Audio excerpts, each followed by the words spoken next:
operating room technician, also known as an ORT, in the OR. So basically, what that means is that I am a licensed practical nurse. I'm not an RN. So my schooling is actually generally less than an RN's, and my wage is a little bit less than an RN's, but essentially in this position, I have a very similar scope of practice to an RN.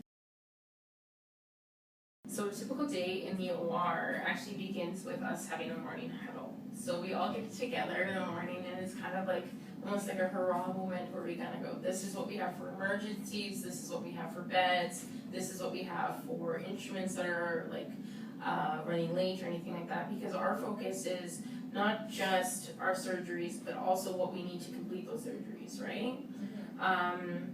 Yeah, and then after that, we break from that, the big initial meeting, then we go to our separate rooms and our services that we do.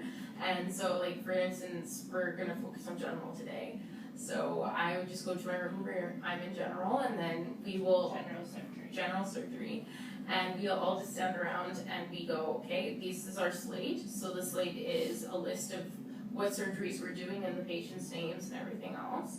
And we basically decide who wants to do what scrub, and then who wants to fetch and who wants to circulate.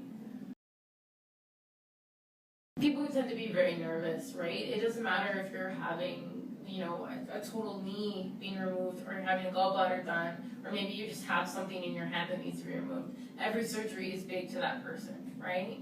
So we always try to treat it as if they are doing, like, if you're nervous, we try to, oh, it's okay, and we hold your hand and we listen to what's exacerbating, like what's bothering you, and then we try to calm your nerves before we take you down. Honestly, you have to not mind blood, poop, like urine, because one time there was this Foley, just did not want to cooperate, and I had to do what's called a flush. So I'm underneath the bed while the surgery is going, and I'm trying to flush this catheter, and like literally got sprayed with urine, like I was covered, and they were still operating while they were going, and they just kind of like, just be okay. I'm like, I'm good, you know, and like you kind of just have to be a trooper, make sure the patient's good to go, and that's our job, right? Like to make sure the patient's okay, and like as long as the surgery keeps going, we're happy. I just like to dote on people, so it's kind of the perfect niche for me to be here, because then I get to dote on my surgeons and I get to dote on my patients. Right? It's like a nice mix. Originally I wanted to be in theater, and then I was like, yeah. Take a laugh. Right?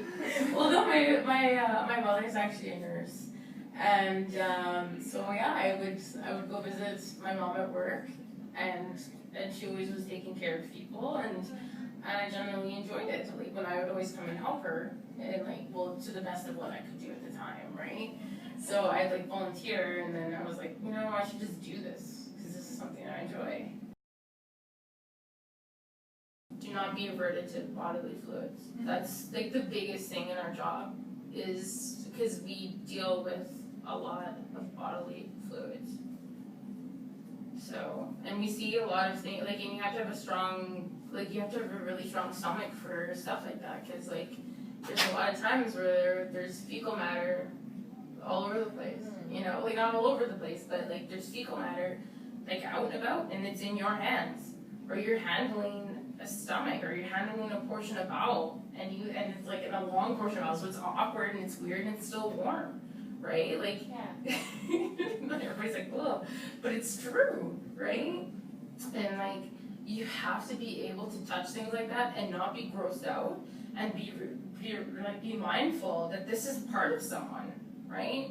And of course it's warm and it's nice, because sometimes you get really cold when you're scrubbed, and it's warm and it's nice, but it's like, I don't know, like you have to be able to have a very strong constitution to be an OR nurse.